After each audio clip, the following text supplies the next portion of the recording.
Okay, welcome everybody. Thanks for coming out. I know it's getting late in the quarter for students. It's a beautiful day and we haven't had so many of those lately, so we appreciate that you carved out a bit of time for us. Want to give special thanks to community members who've come out. So it's good to see folks, so we really appreciate you being here. And know that all of our events are open to the community, and please come back for more if you can. I'm Greg Johnson, Director of the Walter H. Kapp Center for the Study of Ethics, Religion, and Public Life here at UCSB, and also a Professor of Religious Studies. It's really a great honor to welcome our guest. I'll say just more in a moment, but first a land acknowledgement. We all know that we're on Chumash land. It continues to be Chumash land, vital to Chumash peoples in this area. Our university hasn't always done right by our Chumash neighbors. I think we are turning the corner on some issues, repatriation in particular, some co-management initiatives and so forth, but we need to keep doing right by these folks, enfranchising them, particularly creating pathways for their students to join us here at UCSB and work with us. That takes keeping pressure. Students, I'm talking to you on administration when issues come up to say this is a real need. We can't keep doing performative things like land acknowledgements if we're not going to follow through. So let's do that work together, okay? These political times, we didn't know when we were organizing the events for this half of the year how relevant they would be. In fact, of course, we all regret how relevant these talks might be, but alas, here we are, and we at least have the right people to speak with us about the issues we're facing together. And tonight is absolutely no exception to that. An urgent, important topic of long-standing relevance that's timely once again. We are excited to welcome you to today's talk by Professor Lloyd Barba on Making a Refuge of Resistance, a history of the U.S. sanctuary movement. We're honored that you could be here with us today. The Kapp Center is also grateful to our co-sponsor for this evening's lecture, the Departments of Religious Studies and History, so thank you to them. Lloyd Barba is Assistant Professor of Religion and core faculty in Latinx and Latin American Studies at Amherst College. He is the author of Sowing the Sacred, Mexican Pentecostal Farmworkers in California, and editor of Oneness, Pentecostalism, Race, Gender, and Culture, and also of Latin American and U.S. Latino religion in North America. He has also written many articles and book chapters. Most recently, he has co-created and co-hosted the podcast series Sanctuary, on the border between church and state. Dr. Barba is currently working on a history of the U.S. sanctuary movement, a book about Cesar Chavez. And they're both under contract with Oxford University Press. And this guy's audacious. We were chatting earlier, and I said, how is that project going? He says, better and faster than expected. Academics don't talk that way. Who even are you? That's what I want to know. Don't you know we say, oh, I'm behind and I missed the deadline again. So just remember, it makes the rest of us feel a little bit crummy when you're so optimistic and productive. No, we are genuinely thrilled that you could carve out time at the end of a semester and before the summer research season. We know it's not a small thing to travel across the country to do this kind of work. We're going to benefit from it. So welcome. It's great to have you here.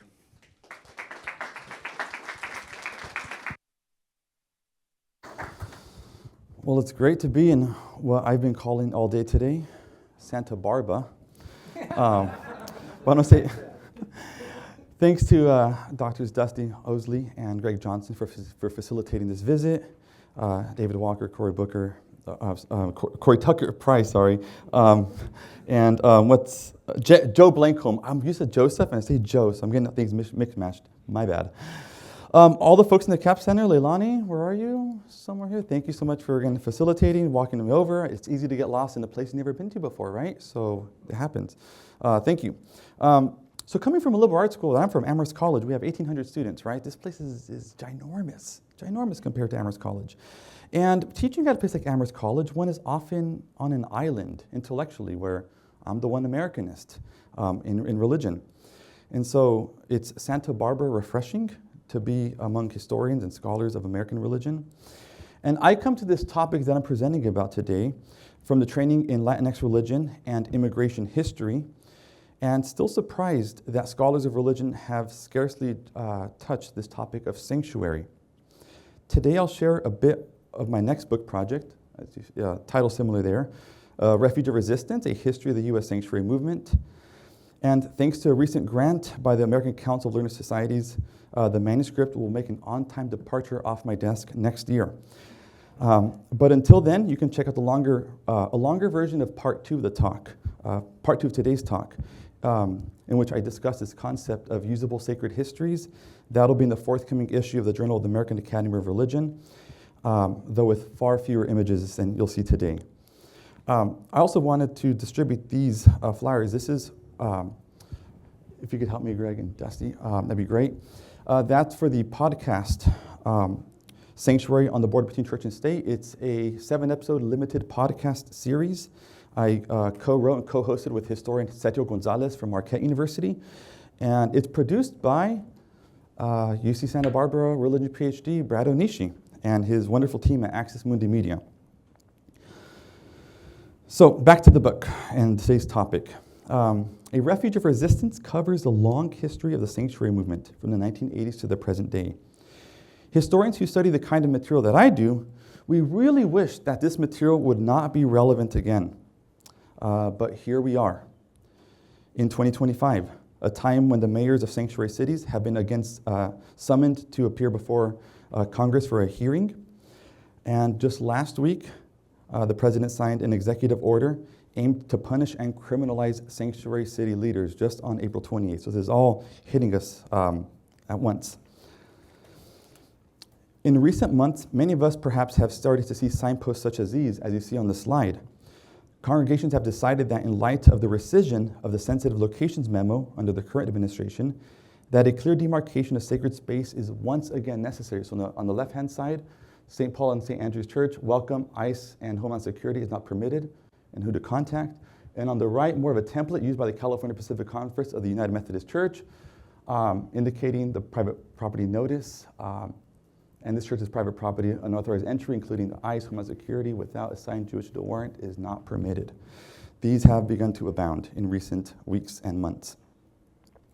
Today's talk focuses on the 1980s, a time when there was no such thing as a sensitive locations memo. The first sensitive locations memo, featured there on the left, sanctuary organizers under the new sanctuary movement, launched in 2006, helped to push forward, and that was signed in 2011 by Obama, and then in 2021, Biden signed one it's very similar in content. It was called Protected Areas Memo. And Trump in his first term did not formally rescind the 2011 memo, and that's probably because the focus of his first term was immigrant exclusion via a wall rather than immigrant expulsion via deportation. And now, as we know, sanctuary is in the crosshairs of the administration. And again, as obvious in the executive order that he signed just last week, it's titled Protecting American Communities from Criminal Aliens. It's obvious what the threats, what the concerns are here.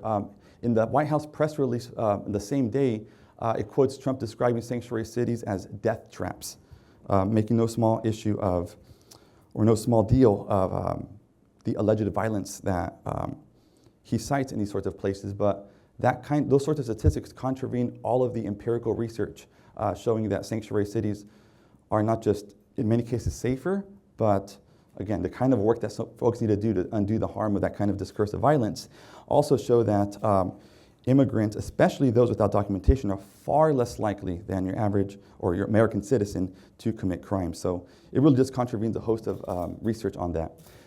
A couple of weeks ago, I published a very short write-up for the Public Religion Research Institute, and I was accessing a report on the Department of Justice website.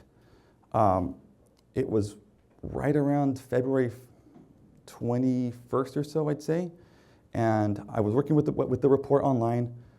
Luckily, I had other means to access it, but 2 days later, the report had been pulled as many articles and databases were being redacted from government databases. And that report, again, was one of the empirical studies about the lack or the negative correlation between immigration and crime, or immigrants and crime, to be specific. So again, there was no sensitive locations memo in the 1980s. and that's a historical fact that sheds much light on the current moment and tactics of sacred resistance. So allow me to begin by first discussing, with really broad brushstrokes, what is a sanctuary movement? I'm going to give you a quick 4-minute overview of something I've been contracted to do in 100,000 words, but I'll do my best. So I do this to set up an effort towards focusing on the rituals of memory that render sanctuary a refuge of resistance. And in this talk, I try to answer, what is it about sacred spaces that have kept immigration officers away from entering churches? So first, the sanctuary movement is a peace tradition originally founded upon the religious principles of offering refuge and mediation for individuals in a legally precarious circumstance. That's, again, the very basic premise upon which it's founded. And notice no reference yet to immigration, okay? The long-standing principle of sanctuary. But since the 1980s, it's been an interfaith movement dedicated to providing sanctuary to undocumented immigrants at risk of deportation. I specify interfaith and religious because, as you're likely well aware, there are many more forms of sanctuary, including sanctuary cities like Los Angeles and Santa Barbara in the 80s, well, I guess LA as well in the present day. There's also sanctuary campuses, places like Oberlin College. There's an effort among the UCs as well. These cities and campuses are no small part within the broader sanctuary movement, as I explained in the book manuscript, but they're not quite the focus of today's talk. Sanctuary stands out as the most confrontational progressive religious social justice movement in the US since the heyday of the civil rights movement. It also gives us a broader picture of the kinds of religious activism happening in the 1980s. And according to historian Christina Scholl, sanctuary is, quote, the largest mass mobilization of civil disobedience against detention and deportation in US history. What struck me over the years of researching the movement has been how scholars of religion have paid such little attention to sanctuary. Legal scholars, sure. Political scientists, yes. Anthropologists, sociologists, certainly they've picked up on it. The entire concept of sanctuary, after all, is founded upon religious principles. So I think it's high time for scholars of religion to examine this tradition. So to get to this overview, the sanctuary movement generally refers to two movements separated by over a decade, but closely related in rhetoric, tactic, and to some extent shared goals.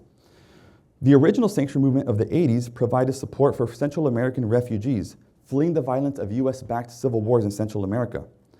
Activists of the 80s, unlike those of the new sanctuary movement, again, officially starting in 2006, made the case that those fleeing El Salvador and Guatemala should be recognized as refugees and not, as the Reagan administration was insisting, economic migrants. That's the phrase used over and over. They're economic migrants, they're not refugees. Official numbers are a bit difficult to ascertain given the really grassroots nature and sometimes clandestine nature of sanctuary. But we can account for about 500 congregations across the US in the 80s that officially declared sanctuary. Movement insiders and experts at the time suggested that for every declared sanctuary, about 10 other congregations were assisting. So do the math, and you're talking about a really sizable movement in the 80s. Sure, many people think religion and the 1980s, and progressive religion is likely the last thing on your mind, given the rise of the religious right. The new sanctuary movement kicked off in the summer of 2006 when Elvira Arellano, shown there, very publicly, with press conference and such, took sanctuary at Adalberto United Methodist Church in Chicago. This happened amid the debates regarding comprehensive immigration reform, as some of you might remember, from 2005 to 2008. And to be clear, no, we still didn't get comprehensive immigration, right? No comprehensive immigration reform. Back in 2019, one of my co-authors and I published an open access article in which we described this long arc of sanctuary activism. We identified a second wave of the sanctuary movement that swept over the country in the weeks and months following Trump's first election. And this continued well into his first term. According to Church World Service, within months of the 2016 election, the number of sanctuary congregations in the US doubled from 400 to 800, and by 2018, the number nearly tripled the original number, reaching over 1,100 congregations. Sanctuary activism has ebbed since Trump is no longer in office, in the time when Trump was no longer in office, and during the Biden administration, where a lot of the sanctuary organizers shifted to do more work with asylum seekers. And in the weeks following Biden's inauguration, many who had been in sanctuary left. So here on the slide is a photo from a service I attended in Amherst, at the First Church Amherst. The community joyfully gathered to celebrate Lucio Perez's exit from sanctuary after 3.5 years in the church. To be clear, it's not because Lucio and others didn't exit because Biden is some great immigrant rights hero. That's not the reason. It has more to do with the fact that Immigration and Customs Enforcement, or ICE, was then no longer operating at Trump's imperatives, including the zero-tolerance policy. So many received stays of deportation, some went into anonymity in cities. So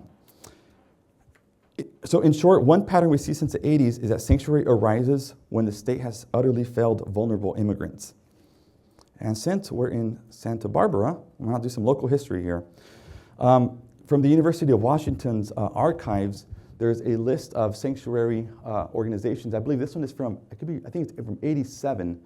And so it lists a couple of sites here in town, including the Jewish Congregation B'nai B'rith, the University of California Campus Sanctuary Network, and the Unitarian Society here locally.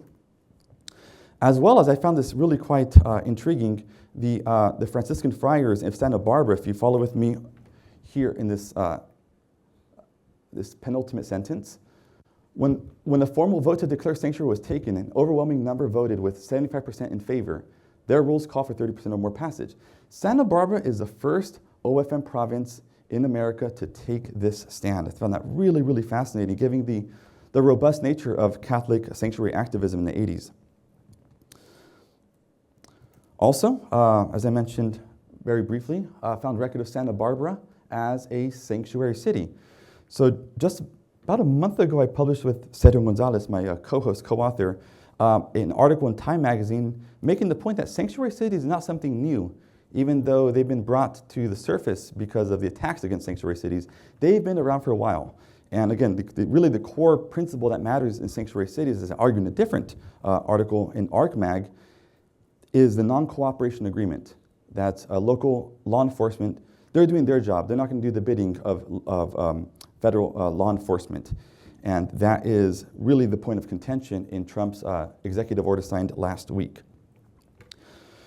Okay, one more. Also, the petition to make UC Santa Barbara Sanctuary Campus that was circulated. I have it timed to about November, December 2016, but perhaps as late as January 2017, which is really not that much later. Just as a historian, I strive for precision. I can't always get it, so hence the circa.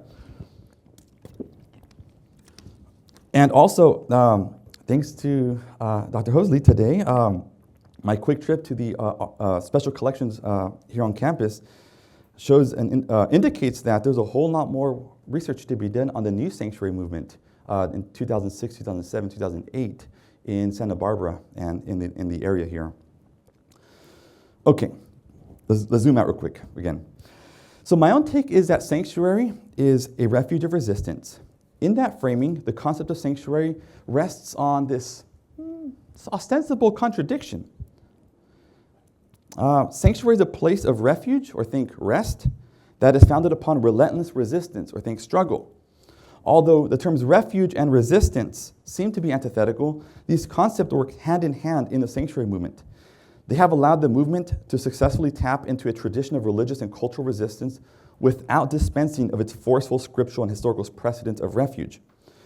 On the slide, we have a newspaper clipping showing sanctuary workers who don't seem to be all that upset about their conviction. And this stems from the 1985-1986 sanctuary trial, a trial that resulted from a joint Immigration Naturalization Services, INS, and FBI operation in which 3 men were sent to infiltrate the sanctuary movement and to spy. So they call it spies in the pews, which is actually quite appropriate. And that developed eventually into the sanctuary trial of 85 to 86. The goal was to take down some of the sanctuary organizers, the key organizers in Tucson. Ultimately, there was convictions against 8 of them, but in the court of public opinion, they prevailed. So it was really much more of a Pyrrhic victory for the Reagan administration. So today I want to focus on 2 main points in answering, is sacred space protected space? Now, if you thought you'd get a straightforward answer from an academic, the joke's on you. Here's my answer as best as I can frame it. So far, yes, as far as it concerns undocumented immigrants. And with that answer in mind, I want to describe a twofold process of the creation of this sacred or inviolable space for Central American refugees in the 80s. This two process of creating sacred space. Number one, I want to focus on testimonials that the refugees shared in congregations, in very public sort of formats where they spoke about the violence in Central America. And number two, this concept of usable sacred histories, a core feature of any congregation's declaration or resolution of sanctuary. So in the academic study of religion, the long-time prevailing idea, thanks to someone like Mircea Eliade, was that sacred space was sacred due to an inherent quality about the space being transformed by a divine event, or what he called a hierophany. But today, I want us to consider a different kind of process that defines sacred space. For this, we're back in Santa Barbara for this. Two UCSB religion PhDs, religion scholars David Chittister and Edward Leinenthal, who designate this idea of situational sacred space. So according to Chittister and Leinenthal, in the formulation of sacred space, quote, nothing is inherently sacred, but sites or objects become sacred through, quote, the human consecration, or through human consecration as a result of the cultural labor of ritual in specific historical situations. And I want to consider 1980 sanctuary as such. This cultural labor of ritual involves the hard work of attention, memory, design, construction, and control of place. Given these elements of ritual, attention, memory, design, construction, and control of place, Chittister and Leinenthal conclude that sacred space is contested space. Now, to be clear, this doesn't mean that that contested space is necessarily sacred space, but they're implying that the converse is true. And we can see this in the cultural labor of ritual at play in both the testimonials offered by the refugees themselves and in the demarcation of sacred space, invoking God, morality, and a long shared history. The ritual labor of testifying, the testimonials, identified the profaning agent, while the declarations of sanctuary ritually set parameters around the house of worship. The sanctuary movement, after all, had no legal basis upon which to declare sanctuary. Houses of worship became protected spaces as both a threat was ritually identified in the testimonials and a sacred demarcation was pronounced in the sanctuary declaration. So this is, again, to follow their definition, a specific historical situation that involved the hard work of attention, memory, design, construction, and control of place. I think this is demonstrated by the testimonials and the usable sacred histories. So let's first look at the Refuge of Resistance in greater detail through testimonials. Again, sanctuary, a peace tradition, began in the 1980s as a response to violence and threats to human life. So any narration of the movement must account for the widespread violence in Central America. Those who testified in front of congregations and various audiences across the U.S. sought to mobilize their experiences into an eventual victory over a government back home intent on denying them basic human rights as outlined in international law, and they sought a rightful designation as refugees under the U.S. Refugee Act of 1980, not signed by Reagan, but by Jimmy Carter. Accounts of heinous acts of violence filled the lament of the broader Central America peace movement, more generally, and the sanctuary movement in particular. State-sanctioned violence impacted civilians, sympathizers, even suspected sympathizers, their family, their acquaintances. It was a wide net of suspicion that was cast upon anyone who suspected to be a sympathizer. Simply put, we cannot understand the gravitas of the claim that those who fled were refugees without grasping the nature and the sheer scale of violence during the civil wars. In the current draft of the book, I detail these forms of violence as testified to by the refugees themselves. Today, time doesn't permit this kind of setup required to discuss this, so suffice it to say, in the words of one anonymous refugee, it was better to flee than to wait for death. And that's a really recurring theme in the testimonials. And I usually refrain from leading with statistics to prove significance, but given today's time constraints and that this is an open lecture, I'll mention just a few figures. So by the end of the Civil War in El Salvador, the death toll reached 75,000, or over 1% of the country's population, and over 500,000 individuals displaced. The Center for Justice and Accountability reported that over 200,000 Guatemalans were killed or forcibly disappeared in the Civil War that raged from 1960 to 1996. They also document that 93% of these human rights violations were carried out by government forces. All these forms of violence and the potential silencing weighed heavily on the minds of the refugees as they made the decision to step before congregations and to testify. Their voices and their testimonials signaled their refusal to be silent, even in the face of a government back home that attempted to disappear them, and a government in the US that was intent on denying them a story and saying they're economic migrants, they're not refugees. So refugees understood this form of public witness as testimonials. And more than some simple sort of translation of an English cognate testimony, in Latin America, testimonial assumes a particular valence. At its most basic level, the term testimonial, per Hispanic literary critic John Beverly, you'll see on the slide, carries a connotation of an act of truth-telling in a religious or legal sense. And in this context of sanctuary, testimonials assumed overt aspects of both of the religious and the legal, as refugees spoke to religious audiences to appeal to morality and conscience in hopes of changing existing U.S. policy.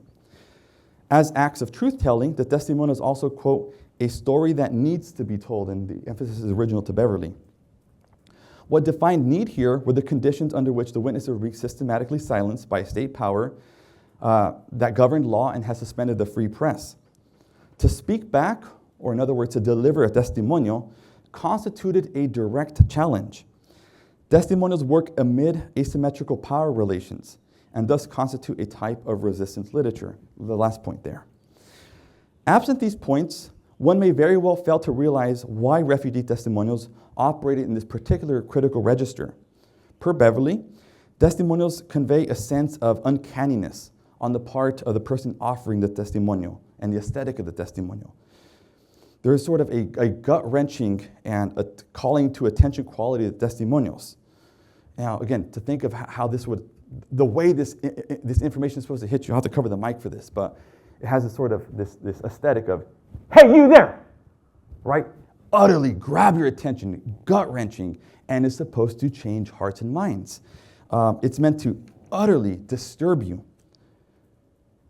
Again, hopes of raising consciousness, changing hearts and minds, and engendering action, or as my colleague Sergio Gonzalez says, it's meant to educate and to activate. If you're just educating and not activating, it's missing the goal. You have to have both parts together. So, testimonials. Refugees made clear why their stories needed to be told.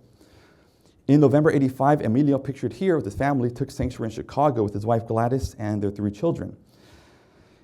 It was often the case that refugees testified at sanctuary declaration services. So when a congregation wanted to declare sanctuary, they might have someone who was taking sanctuary either at that church or the temple or somewhere nearby offer their testimonial.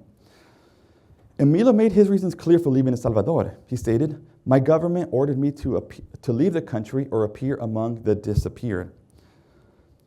So there were push factors as well as pull factors in all this. Ana Toledo de la Cruz described her decision to flee the bloody experiences of Guatemala for the U.S. because the platform that sanctuary afforded one to testify. She recalled, "I made the decision to come here because sanctuary was going to help us and because we wanted to keep helping our people by talking to the North American people about the reality of our country." So pervasive was the violence that far too many of the sanctuary refugees carried the testimonials on their bodies. Some of them who had survived mutilation testified and as they showed their scars and wounds left by their captors.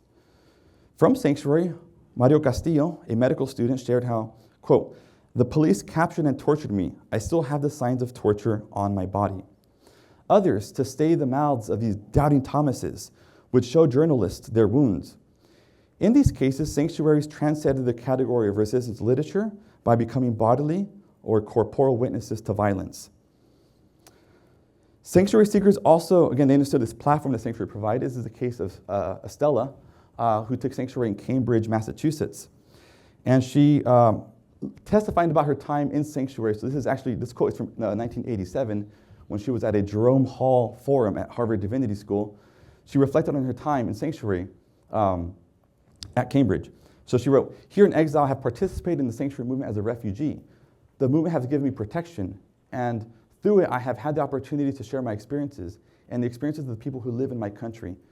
But even with this protection, I don't feel secure because I know that one day I can be arrested by immigration for speaking of my people, I even know that there could be people sitting, that there could be people listening to me to put me at risk.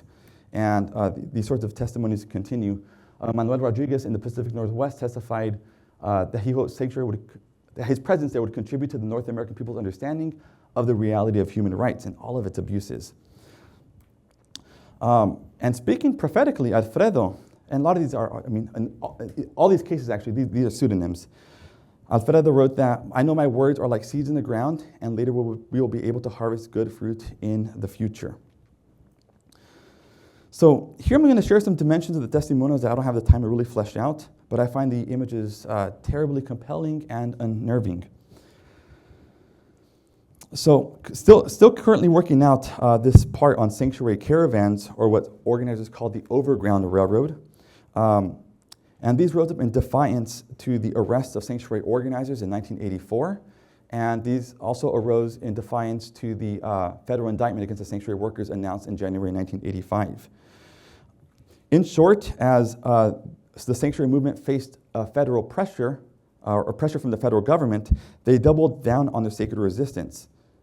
Again, at a time when the government was really starting to clamp down on them.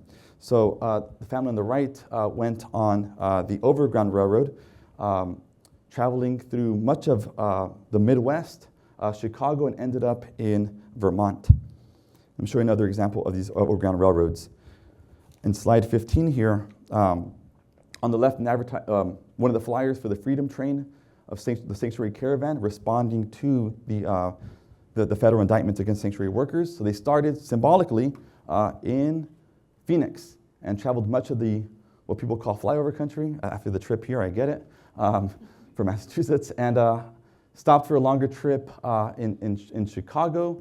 And ultimately, the family took refuge. So the last service, I should point out, actually, the last service was in Northampton, right across the bridge from where I teach. And the family took refuge in a Quaker meeting house about 20 minutes north from where I live. Okay, and again, to give you a sense of what the Overground Railroad is meant to evoke, a quote from the Sanctuary periodical published out of Chicago, Basta, in 1985, "The caravan surpassed everyone's expectations, and the key to this was a powerful witness of the refugees.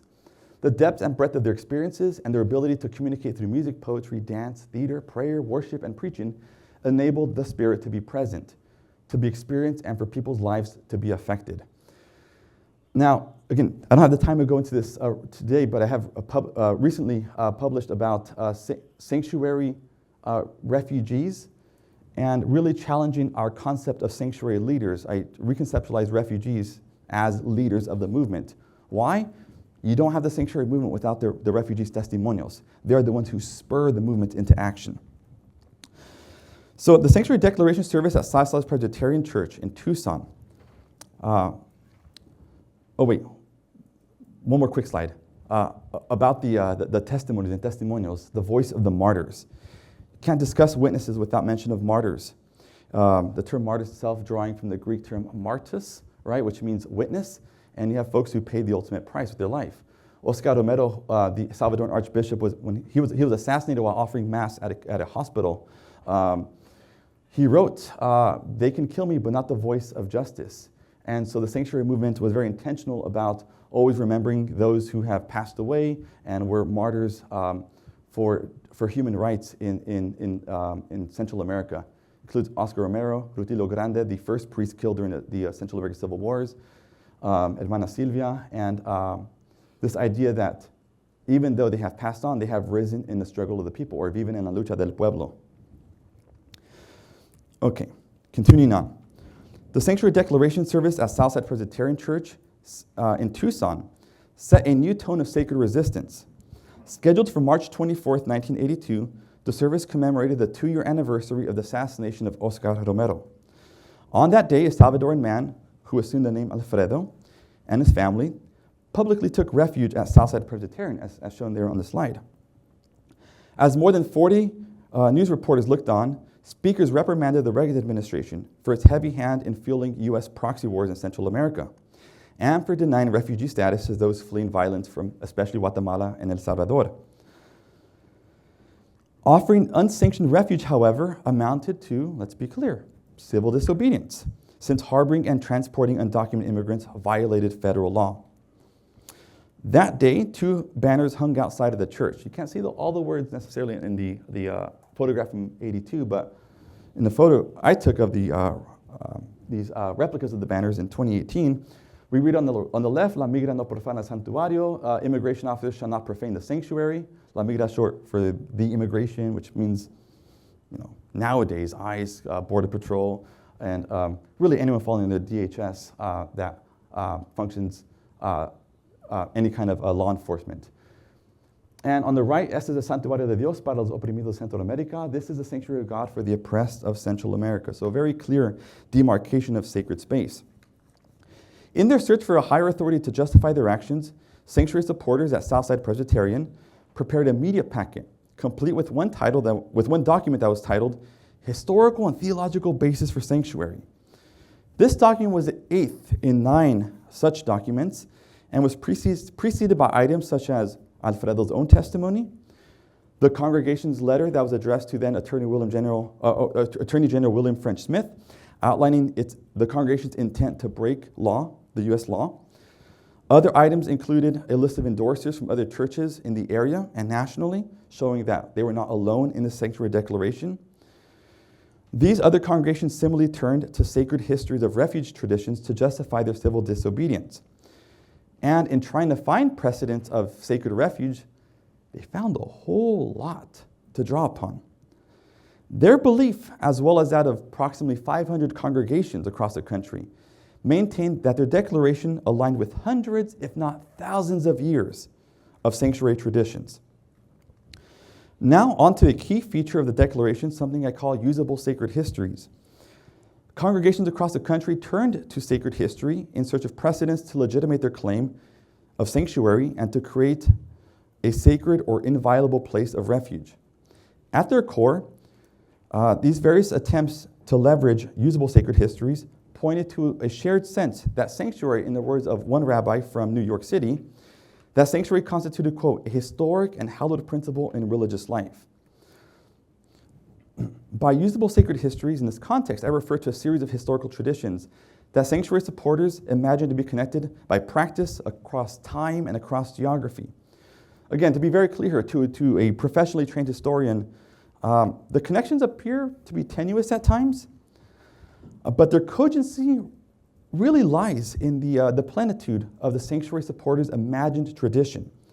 Like the usable past, which offers a retrospective reconstruction to serve the needs of the present, these usable sacred histories anchored congregations in a particular historical practice. That is, the tactic of offering refuge to the persecuted. So these were usable in that they were applicable in modern times, sacred in that they drew from scripture and or religious practices that stand apart from, importantly, to stand apart from and to critique the state, right? If you're not involved in the state or doing this work in collaboration with it, you can stand apart from and give you an important platform to critique the state. And they were history in that advocates, by and large, believed these to be actual historical instances of refuge. These were not simply myths or kind of these mytho-histories. Sanctuary leaders summoned usable sacred histories to make moral, theological, historical, and seemingly universal claims by appealing to sanctuary's ostensible timelessness. Oh, it's happened since the times of the ancient Egyptians, since the times of the Visigoths, since the times of ancient Rome, as well as its ubiquity. Oh, we have instances of refuge traditions in East Asia, in Hawaii, in the ancient Greco-Roman times. So again, the timelessness and the ubiquity are key here for their claim. Such sanctuary practices represented an age-old expression of the biblical tradition of our faiths, claimed the disciples of Christ in a denomination-wide resolution. The Methodist Reverend Professor Justo Gonzalez added how sanctuary was, quote, a continuation of one of the longest traditions in Christian history. So here, for the short remainder of the talk, I lay out very briefly in chronological order the genres of the usable sacred histories that informed the imagination of sanctuary organizers in the 80s. Again, it was the weightiness of the historical tradition that provoked a key rationale to declare sanctuaries off limits to immigration officers. Tapping into this history of protective sacred space thereby justified the practice for many. So first, perhaps not surprisingly, the Hebrew Bible. And no source lent congregations, and especially synagogues, a sense of ancient historical and religious precedent and authority more so than the Hebrew Bible. Sanctuary found its most direct origins in passages of the cities of refuge, such as in Numbers 35. These were cities meant to be places where one accused of manslaughter could flee to save their life from the blood avenger. The blood avenger was usually the closest of kin of the person that was slain, and they would seek to slay the accused. Sorry, I get a little tongue-tied there. Sanctuary supporters drew connections between the ancient blood feuds of the crisis, between ancient blood feuds and the crisis developing in Central America, arguing that sanctuary offered in their houses of worship were modern manifestations of the ancient Israelite cities of refuge. Such rationale was evident, for example, in Southside Presbyterian's 1984 reaffirmation of sanctuary, which reads, "This is the time and we're the people to provide sanctuary for those fleeing the blood vengeance of the powers that be in Central America." So resonant was this language from the Hebrew Bible that LA, Oakland, and San Francisco each adopted the label City of Refuge in their sanctuary declaration from 1985 and 1986. Hebrew Bible passages further provided a basis for the language of, quote, welcoming the stranger and the language of exile. There's also the example of theologian and ethicist Robert McAfee Brown at the 1985 Sanctuary Symposium. So again, Sanctuary Symposium happens late January 85, 10 or 12 or 14 days after the federal government announced these indictments against the sanctuary workers. And they got sanctuary trial in Tucson. So there's really particular sort of heated moment there. So he declared at the Sanctuary Symposium in 85, or he drew out the parallels even more provocatively between Hebrew Bible passages and sanctuary, claiming that, quote, the modern Pharaoh, the contemporary Caesar, resides in Washington. And in that quote, he's figuratively placing the scepter of oppression in Reagan's hand. But let's get to the time of the actual Caesar, the New Testament. Okay? Told you, it's a bit of a whiplash history through a lot of time, so do fasten your seatbelts, okay? So the New Testament, the opening chapters of the New Testament tell stories of refuge and flight. As pictured here, sanctuary activists found strong parallels between the Holy Family's flight to and refuge in Egypt and the Central American refugee crisis they were witnessing. The famous Advent passage from Matthew chapter 2 became not only usable but also sacred, especially in Christmas time. Amid the months-long deliberations as to whether Southside Presbyterian Church in Tucson should declare itself a sanctuary, a refugee family was reunited during the Christmas Eve service after a long time being separated. And Pastor John Fife reminded his congregation, quote, I'm supposed to say something about the gospel text tonight, but I think there is no doubt that we have seen the gospel tonight. This is what the Bible calls a sign. Christ is present in the refugees and in sanctuary. And on the slide, we have the example of the refugee family supplicating in translation here, in the name of God, we ask you for shelter. And the word used here for shelter or in, posada, that draws explicitly from Christmas time traditions in Latin America and rituals and such. So again, it has a particular kind of valence that would have been readily understood by Latin Americans in the US. And further to draw some of the language in the New Testament, the idea that Jesus was an alien and a refugee added poignancy to the well-known text of Matthew 25, I was a stranger and you invited me. This was for a manual for Overground Railroad hosts, folks who would host refugees that would be taken from one safe house to the next, from one church to the next. So they were reminded of that in their very own training material. Okay. So though not quite as timeless as ancient sanctuary, we turn to the medieval church and medieval sanctuary. This proved a favorite for those wishing to articulate, let's say, more recognizable templates and concrete examples of refuge in churches. Scholars of this period enjoyed access to more precise details of sanctuary cases, how long someone stayed in sanctuary, the location of sanctuary, the nature of the alleged crime committed, the particular names of sanctuary seekers, and the sanctuaries in which they sought refuge. The 1,000-year period of sanctuary in the Middle Ages, from 400 to 1500, thoroughly anchored the practice in Christian history, and modern historiography has ensured it was readily available as a usable past, especially for sanctuary organizers. Pastor Gustav Schultz of Berkeley's United Lutheran Church played no small role in prevailing upon the city of Berkeley's council members to adopt the nation's very first sanctuary resolution.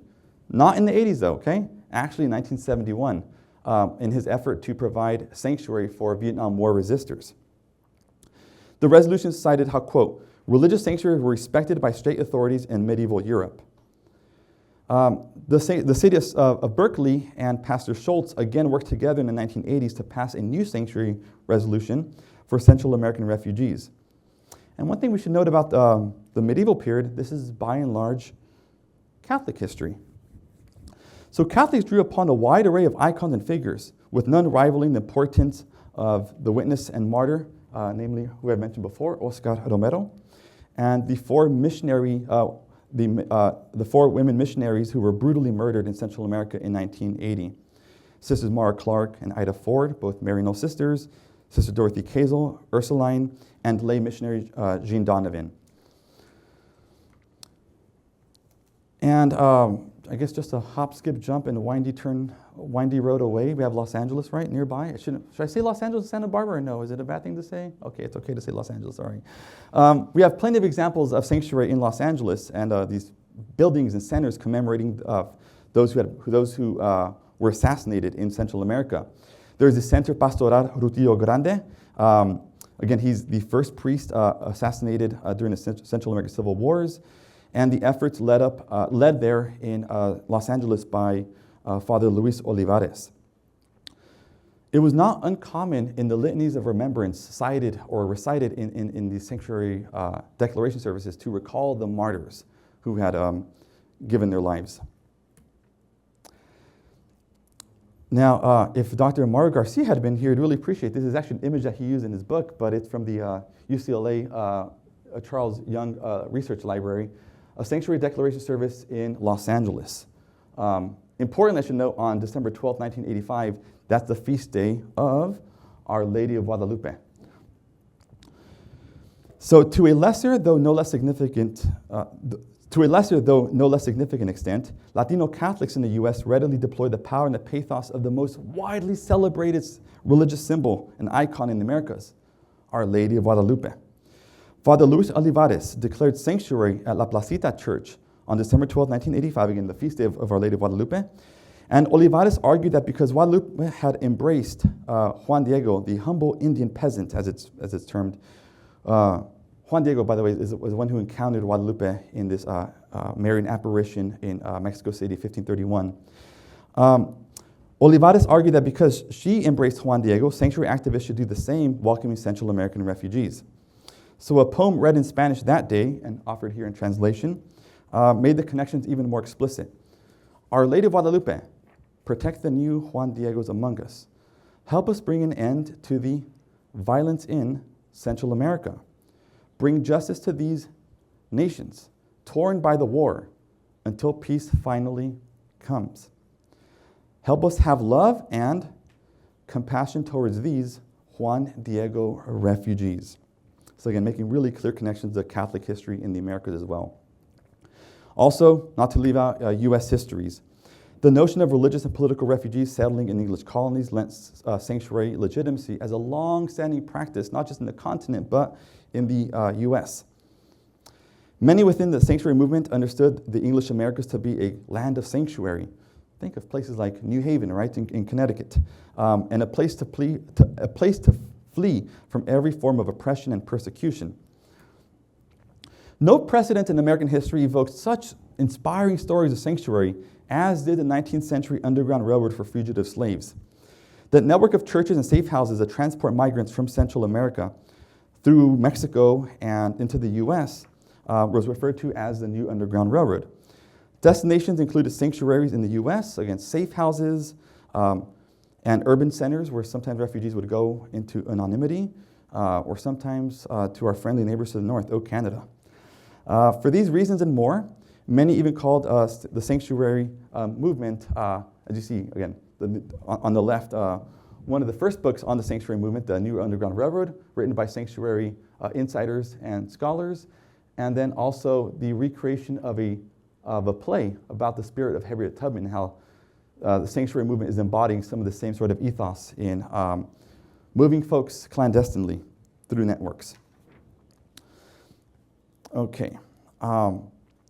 Finally, we have another usable sacred history, the Holocaust. So in addition to offering examples to emulate, usable sacred histories also taught lessons about what not to do. References to the failures of Christians to protect Jews during the Holocaust stirred the non-committal out of their apathy. Cautionary tales and comparisons to Nazi Germany's genocide of Jews filled the pages of sanctuary movement declarations, speeches, and position papers. The admonitions against inaction served like none other to reinforce the conviction of needing to provide aid to refugees, even if it meant engaging in civil disobedience. Far too much regret lay on the side of inaction. Comparisons to Nazi Germany offered a readily recognizable manner through which to draw attention to the severity of the developing crisis at hand. As the 20th century wore on, more cases of mass death and genocide persuaded sanctuary writers to invoke the Holocaust to highlight the potential and end result of unchecked state-sanctioned violence. William Sloane Coffin admonished participants gathered at his Riverside Church in New York City in the 1984 Sanctuary Declaration Service to, quote, realize what German churches learned too late some 40 years ago. It is not enough to resist with confession. We must confess with resistance. One conservative Jewish committee in Seattle relayed how, quote, our tradition is replete with examples of such actions, from the demands for freedom of our people enslaved in Egypt, to the Maccabean revolt, to the rebellion of the Bar Kokhba, to the uprising in the Warsaw Ghetto. The presence, and really also the imprimatur, of the 20th century's most famous refugee and advocate for human rights offered sanctuary movement organizers further justification for their cause. Holocaust survivor Elie Wiesel delivered his famous remarks on the refugee at the aforementioned 1985 Sanctuary Symposium in Tucson. In his statement, he reminded the audience that aiding refugees is a human thing to do. Also at the conference, for the first time, he famously shared or declared, no human being is illegal. Again, that's attributed to a declaration he made at the conference. Now to move on to the conclusion. So no sanctuary declaration or justification paper was ever complete without the mention of human rights. Congregations regularly reference international law to show the universality of their claims regarding refugees. Article 3 of the Geneva Convention in 1945, Helsinki Accords, the 1951 UN Convention relating to status of refugees. Its update basically in 1967, the UN protocol relating to the status of refugees, and also importantly for Americans, the Refugee Act of 1980. If scripture and a profound historical tradition of sanctuary were not reason enough, then perhaps the force of international law could change hearts and minds. Ultimately, usable sacred histories were critical to the sanctuary movement's success, but they built upon the testimonies that were delivered by the refugees themselves. These usable sacred histories allowed both movement insiders and outsiders to interpret their convictions in light of the historical and religious depth of this tradition. Combining millennia of sacred history with modern conscience, religious leaders crafted a narrative sanctuary that justified their civil disobedience as sacred, or what some current sanctuary organizers are saying, God's executive order. Together, all these usable sacred histories conveyed the gravitas of the movement in declaring sanctuary and the moment in which they declared sanctuary. The declaration of sanctuary at Southside Presbyterian Church that we were turning on the slide to, on March 24th, 1982, as just one of many examples, invoked much of the weight of the historical tradition of refuge and thus marked the precincts of the sanctuary as protected and ideally inviolable. It cannot be violated, right? Not to be breached by immigration enforcement. As it turned out in the 1980s, sanctuary seekers were not arrested in houses of worship. Refugees and their supporters had indeed carved out a refuge of resistance. Thank you for your time.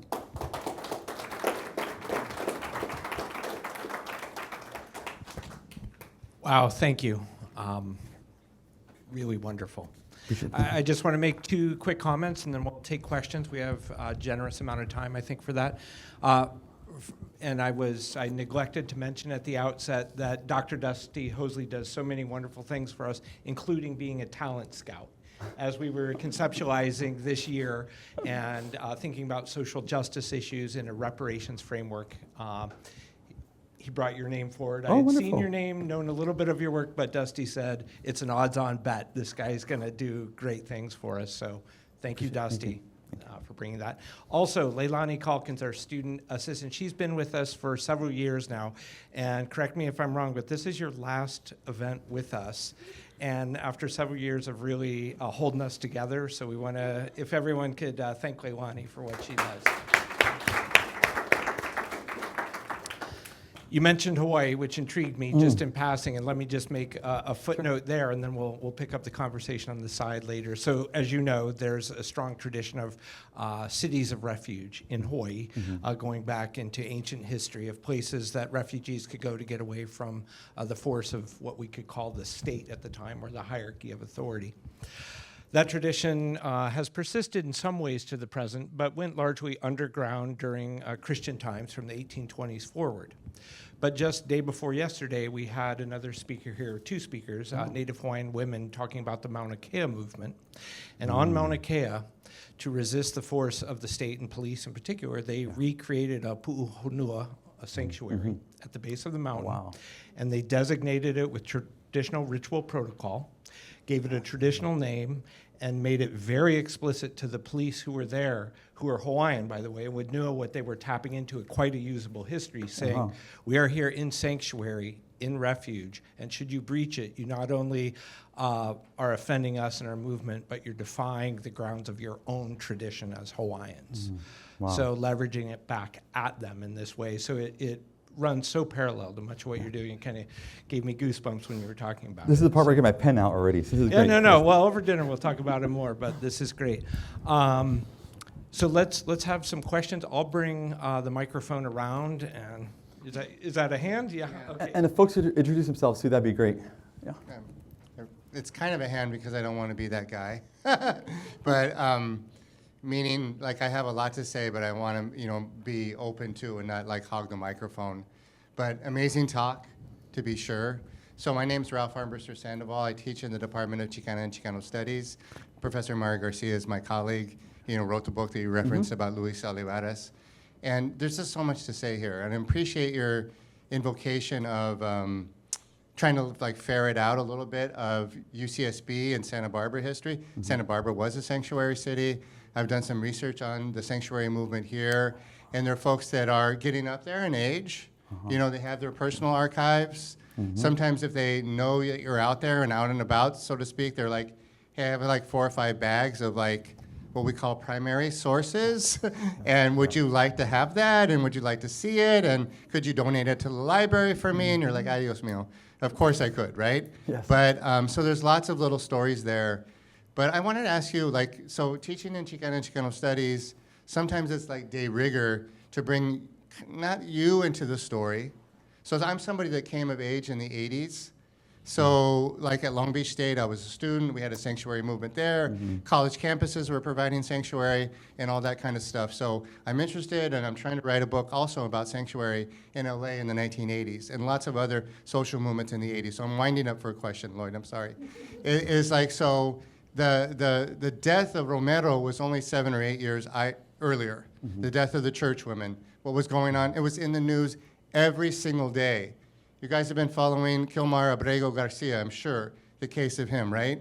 In the 80s, there was this brother named Don White, who was one of the key leaders of the CISPIS, this Committee in Solidarity with the People of El Salvador. In the 80s, when somebody wasn't getting asylum in the United States because they were an economic migrant, they would dump them literally back in El Salvador, and they would be picked up by the military and disappeared and be decapitated. So Salvadoran activists and white activists, and you made really clear that I heard you saying that these were refugees that were at the center of the movement. A lot of sanctuary movement histories have been written about white progressive activists and their moral agency and their moral outrage, which is amazing. Yeah. But to try to reinscribe and recenter Central American voices, that they were at the center. They're the ones that had to do the testimony. They're the one that had to speak truth to power. So to me, that's the cauldron that I came out of. And even though I'm an old timer now, Like when I see the situation of Kilmar Abrego Garcia, I was like, why aren't they connecting the dots? Yeah. Why aren't they connecting the dots? How did this brother get here in the first place? How did gangs even emerge in Los Angeles in the 1980s with the Madre Salvatrucha? And I want to know from you, like, why did you want to do this, man? Yeah. What's at the heart of this for you? Thank you for the. Is that an okay question? That's perfectly fine. Happy to answer the question. I'd be much more forthcoming in private conversation, of course, but no, it's fine. Just part of it. Most immediately, I showed the slide of Lucio Perez, who took sanctuary in Amherst. He arrived in sanctuary in, I believe, October 2017. I arrived at Amherst just a few months before that. So part of it was the accompany work. One of the sort of the ethos of sanctuary, one of the major teachings of sanctuary, I should say, is accompaniment. And again, that's drawn upon biblical teachings and such. And my thing was just to walk alongside him in his struggle. And so even then, though, when I started to do some of the work with Lucio Perez, it wasn't, I didn't think I was going to write about sanctuary. I had previously taught it was part of my class on religion and immigration, because part of my training is in American immigration. And I had a lecture, basically, that would show, actually, I think, this, not this picture, something like it, though, the Tucson service. And I think just the more I started to accompany Lucio, but also wonder about sanctuary, where it was in terms of the scholarship. And now at that point, I had also, when I arrived at Amherst College, I was in the religion department and realized that folks in religious studies really hadn't taken up this question of sanctuary, again, which I argue is really anchored in a religious tradition. I wondered why. And I just wanted to know more about it. And being at Amherst College during the first Trump administration, I saw the sanctuary movement really explode once again. And so I was really interested in learning more about it, but also applying the tools of my training as a migrant historian, as a historian of Latino religion, and I thought there's still a lot more to tell. Also, it's, the story of immigration and getting around things. I can say this to my parents who are deceased at this point, that things weren't so straightforward when they came over from Mexico. I'll just put it that way, And so there's a way in which, if not even sanctuary or refuge, this tradition of flight, this tradition, I think, I honor the memory of my grandmother who came from Mexico. So she came technically before my dad. People searching she had just been recently widowed, and I think this is a long tradition of people searching for a dignified life, and it was something that was just out of reach for her. And so, the work does honor and bless the memory of my parents who came from Mexico and who, taught me to care for the vulnerable. And for me, a lot of the work is personal in that I think it's imperative for me to do the work of caring for the stranger, as the New Testament language relays it. Yeah. Happy to say more in private, though. Yeah.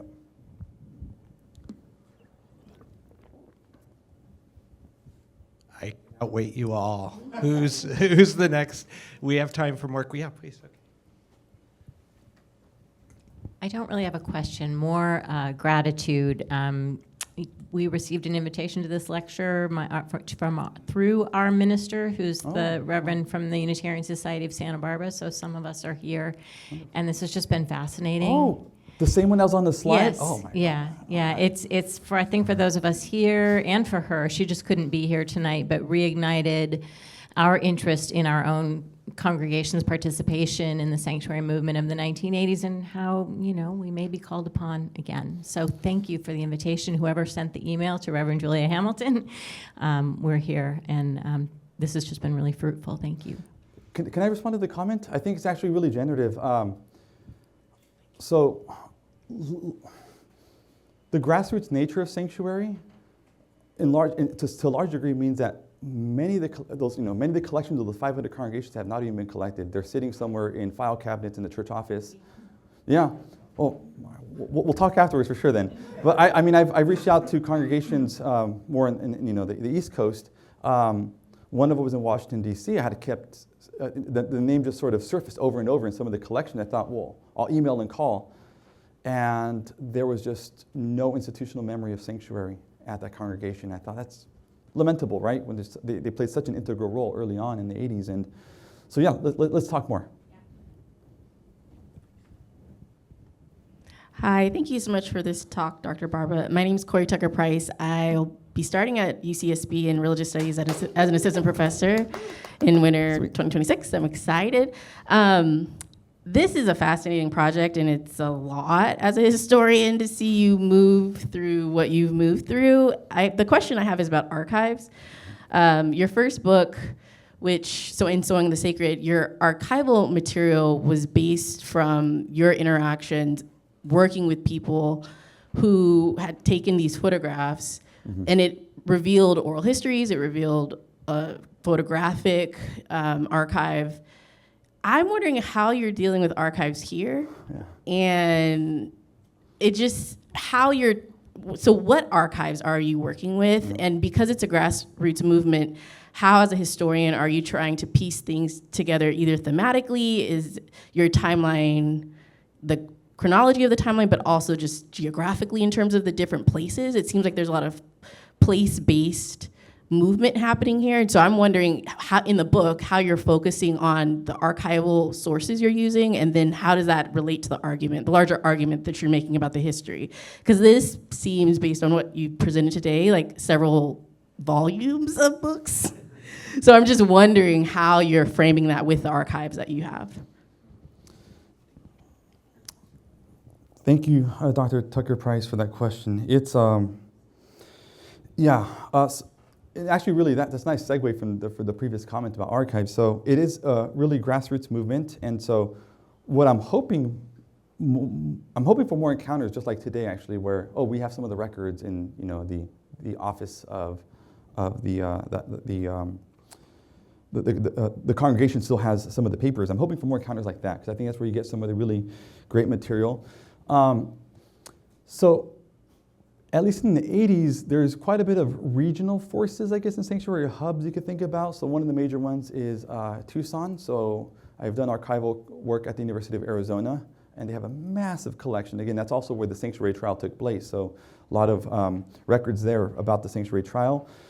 There's also a regional cluster out of the San Francisco Bay Area. So I've conducted research at Graduate Theological Union, and also done a little bit of work on SoCal, but I need to do more at Claremont Graduate University. They have the collections of one of the nuns that was arrested, Sister Darlene Nagorski. She deposited her collections there. And there's a major regional hub in the Pacific Northwest. So I think at one point I showed a document from the University of Washington Archives.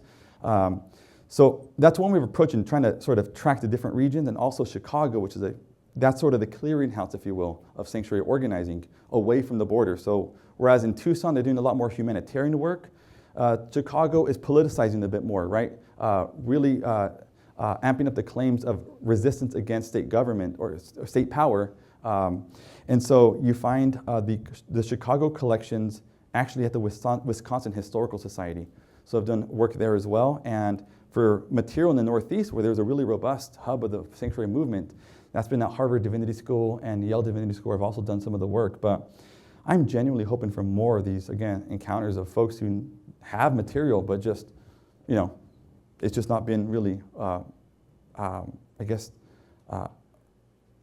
researched or accounted for by historian. And that's for the 1980s movement. So the book covers a longer history, right? So it's this and the New Sanctuary Movement. With the New Sanctuary Movement, one of the reasons I was actually so excited, Dr. Hosley, that you took me to the archives today was I found some documentation on the New Sanctuary Movement. So much of the New Sanctuary Movement material lives in the digital world, because that's the world that we live in, right? It lives on Facebook pages.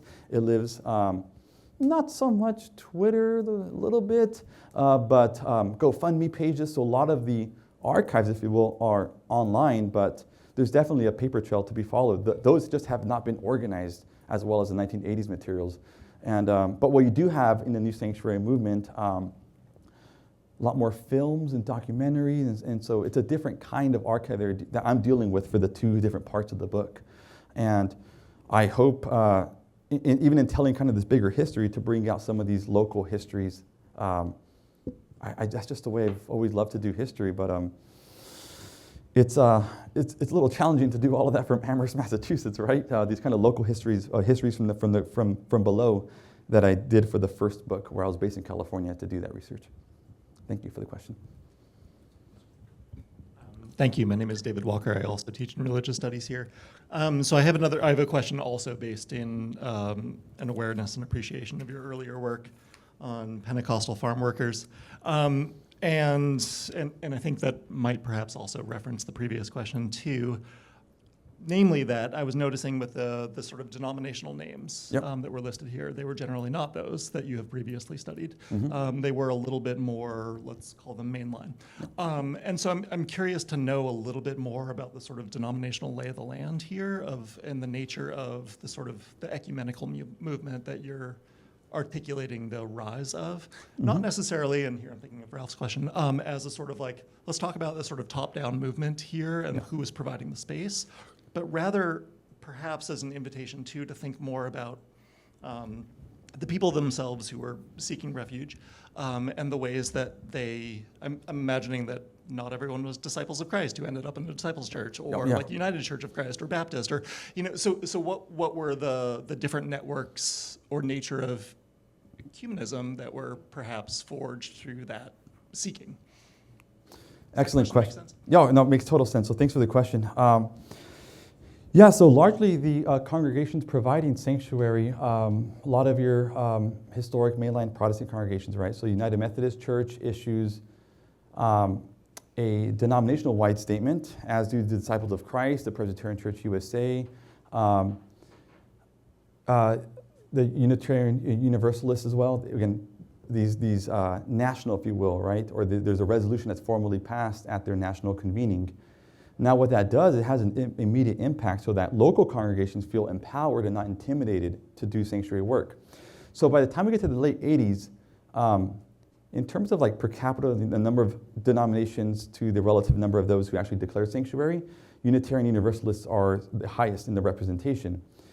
Numerically, they're not the highest numerically. They're outpaced by 1988, in 1988 by Catholics. Now, with Catholics, it's complicated because the U.S. Conference of Catholic Bishops never offered a formal statement about sanctuary. They left it up to the diocese or the local parish. And with that, you get responses that are virulently anti-sanctuary, as well as some that are highly sympathetic, as we saw in the case of Luis Olivares. The other issue is with the Catholic Church in 1983, in its updated Code of Canon Law, the canon law article about sanctuary that had been there for centuries was dropped, just not added, right? Or in this update, in the 1983 update. So any appeal to sanctuary for Catholics, they lost that grounding, but you still see a good number of them rise to the occasion. Now, you do see some of this work as well with Reformed Jewish congregations throughout the country. And it's sometimes the case you'll see a term like the Sanctuary Covenant. There's one in Southern California, there's one in what's called the East Bay Sanctuary Covenant, and that's intentionally ecumenical. You don't see some of the actors, such as like Pentecostals and evangelicals, although I'd say the exception of Jim Wallace, who leads Sojourners, very behind sanctuary, but for the most part, some of your most strident critiques of sanctuary is coming from what Jim Wallace of the Sojourners called Ronald Reagan's seminary, the Institute on Religion and Democracy. Again, this think tank, if you will, that was formed to attack any kind of non-conservative religious undertaking. And sanctuary, the religious sanctuary movement comes into crosshairs in 1985, I believe, shortly after the indictments. And they bring in heavy hitters, especially from the Catholic tradition, and also some mainline folks who are just, again, they think that this is an aberration to the sanctuary tradition. Sanctuary supporters, however, argue sanctuary is a living tradition. And so if it was for debtors, in the medieval period, and it was for those accused of manslaughter in the Hebrew Bible, it's a living tradition. It was for sanctuary, or for Vietnam War resistors in the 70s, and now it's moved to folks that should be refugees. So, yeah, that's what I could say to the different denominations that are offering refuge. It's also the case, though, I want to be clear that in speaking of white mainline Protestants and these Jewish congregations, these are also the ones that are able to leverage cultural and social capital, right? So even we're talking about the refugees who in the 1980s in Guatemala, under the intense Pentecostalization of especially Central America, I'm still going to guess most of them are Catholic, but maybe there are some who are Pentecostal. But to go into a Pentecostal church and to take up sanctuary there, number one, I don't find examples of that. Number two, there is a concern of putting a target on the church's back, and would immigration authorities honor this tradition of sanctuary at a Latino Pentecostal church that's at a storefront church? It's not the brick and mortar church, it's not your Greystone church. It kind of lacks the aesthetic of like obvious sacred space. So that was a question, and it's also become a question very recently when ICE pulled up to a Latino Pentecostal church outside of Atlanta, just I think a week after Trump's inauguration. So it is one of these evergreen questions. Thanks for the question. Yeah. Yeah, great. We have time for probably two more. So this, and if any, it looks like we maybe have some undergraduates in the room. I'd love to take a question from an undergraduate to close us out. Thanks. Hi, Alexander Luckman. I'm in the architectural history Nice to meet you. department here. Hey, good to see you. Thank you so much for this great talk. My question, of course, is about space, and I'm really curious about what actually taking sanctuary looks like within the spaces that you're focusing on, and to what extent perhaps there are, I guess to kind of build on also the question about archives, are these spaces in themselves also archives for how people lived in or took sanctuary or took refuge within these spaces, where there are changes to kitchen arrangements, to sleeping arrangements? How was this actually formally and spatially, how did it happen? Thanks for the question. Let me answer in two parts. Number one, I don't have a really good description of how it happened in the 80s. And so, I mean, some of the basic things that would happen is, like plugging in, or constructing a shower, basically, right? One in the men's room, one in the women's room, providing a larger kitchen space as well for, these meals. And so in the 1980s, though, it wasn't quite the case that the refugees took sanctuary for an extended period of time. There are some cases, but along the way in these safe houses and part of the Underground Railroad, they're there for a couple of days, right? So that kind of retrofitting of the entire space is not as necessary. The reason I want to answer it in two parts is with the new sanctuary movement, especially during Trump's first term, when ICE is operating under the zero tolerance policy. For example, in Amherst, folks did not anticipate that Lucio would take sanctuary for 3.5 years. We thought maybe a couple of months. And when it became a year, when it became 2 years, right, and then 3 years, it just wasn't anticipated that it would take that long. So in that case, there was an alteration of the space, right? So the church was not necessarily prepared to take someone in that long, but they made do with what they have. It happened to be the case. So the First Church Amherst they run a soup kitchen basically, and so they had a lot of the amenities there, for lack of a better term, to carry this out. But yeah, there is definitely a major alteration to the place itself.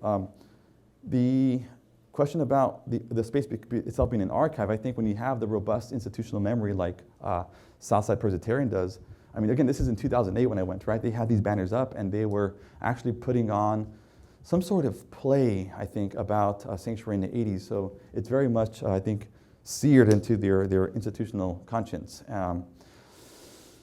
But yeah, I wish I could give you a better answer about the 80s. I just don't have a good description about it. And how about a last question from an undergraduate? Yeah, I teach at an undergrad institution, folks. Come on, because I'm going to discuss it all threaten the you time, with yeah. a super boring professor question. All right, you saved us all from me. And we'll take a name, major, and if it's not religion, why not religion? I'm kidding. Okay.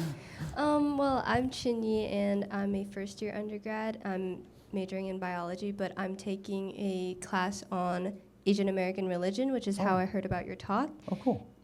So since I'm coming from like a background with Asian American context, I just would like to know how maybe sanctuary spaces could be extended into the Asian American context, and maybe if historically sanctuary spaces have been used used by Asian Americans, because I think you mentioned that at some point, sanctuary was taken by some Vietnam War resistors. So yeah. Great. No, that's an excellent question. So with respect to the 1980s, it was really just almost completely refuge for Salvadoran and the Guatemalans. Some exceptions, right? The church I mentioned in Los Angeles, La Placita Church, 2 years after the resolution, Father Luis Olivares initiates sanctuary for Mexicans who are fleeing all sorts of hardships. So that's an expansion of it. There are some calls in some denominations to expand sanctuary for Haitians. I saw one call for South Africans, another call for folks fleeing violence in Southeast Asia. I believe Laos was one of the countries named in that case. But I haven't found examples of folks from any of those countries other than Salvador and Guatemala taking sanctuary. In the new sanctuary movement, though, it's a completely different ballgame, right? Because the argument is not that these are refugees. The argument is that these are Americans. These are folks who have made a life here, who have a family here, who have lived over half of their life here, folks who see themselves thoroughly as American. And so you have the case in New York City, where again, to be clear, in the new sanctuary movement, it's still by and large sanctuary for Latin American migrants, right? But in New York City, you have the case of Haitians, Jamaicans, and I'm blanking on the name of a Chinese couple that takes sanctuary as well. But it becomes much more diverse in that sense, that it's a wider appeal to the sense of Americanness. And so I think that's actually something that we'll still continue to see play out, because it doesn't have that specificity of trying to apply the 1980 Refugee Act. This is, again, more kind of a broader claim. But again, to be clear, the new sanctuary movement developed as the debates about comprehensive immigration reform took over the country. And so I think it would require a different set of historical preconditions for us to see sanctuary at the scale that we saw it previously, either in 2006 or 2009, or shortly after Trump was elected the first time. Thank you for the questions. Good. Yeah, great question. Please join me in thanking our guest, Dr. Barba. Thank you.